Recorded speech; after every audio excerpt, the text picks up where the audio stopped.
आप अपने आप को देख सको, इसके कुछ विचार आगे। परमात्मा तो सब तरफ मौजूद है। उसे देखने के लिए हमारे पास दर्पण चाहिए, और दर्पण हो तो वह दिखाई पड़ेगा, और वह दिखाई पड़ेगा तो हम सब उसके मंदिर हो जाएंगे। और जब कोई आदमी उसका मंदिर हो जाता है, तभी उसके जीवन में आता है आनंद, तभी उसके जीवन में आता है सौंदर्य, तभी उसके जीवन में पैदा होता है संगीत, तभी उसके जीवन में कोई नई क्रांति घटित हो जाती है। वह कुछ से कुछ और हो जाता है। तो कैसे हम दर्पण बन जाएं, कैसे हम मंदिर बन जाएं, यह सोचना रहेगा। यदि बात सुनने से आप दर्पण बन सकते हो, तब तो बड़ी आसान बात थी।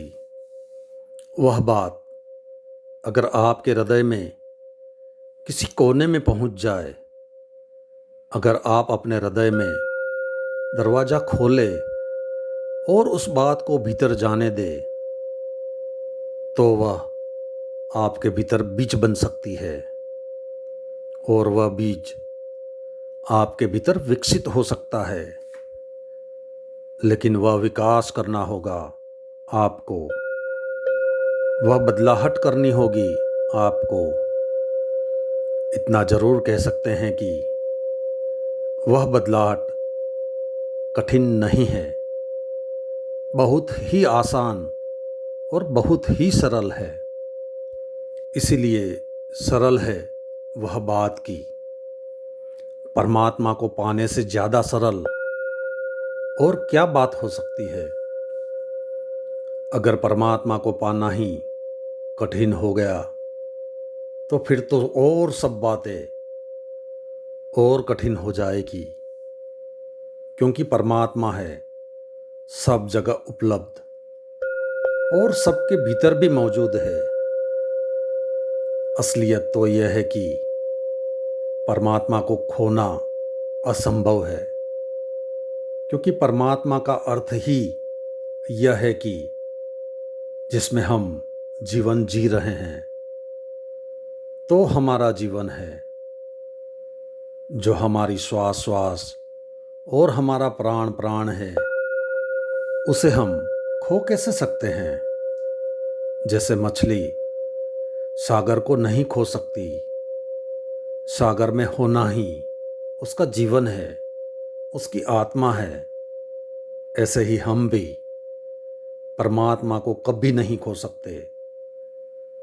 लेकिन जो परमात्मा निरंतर हमें उपलब्ध है, उसका भी हमें स्मरण नहीं और बोध भी नहीं है। वह बोध थोड़ी ही सरलता से उपलब्ध हो सकता है, वह थोड़े ही सहज और स्वाभाविक होने से उपलब्ध हो सकता है। बड़ी सरल है बात, लेकिन सरल बात भी कभी कभी बहुत कठिन मालूम होती है,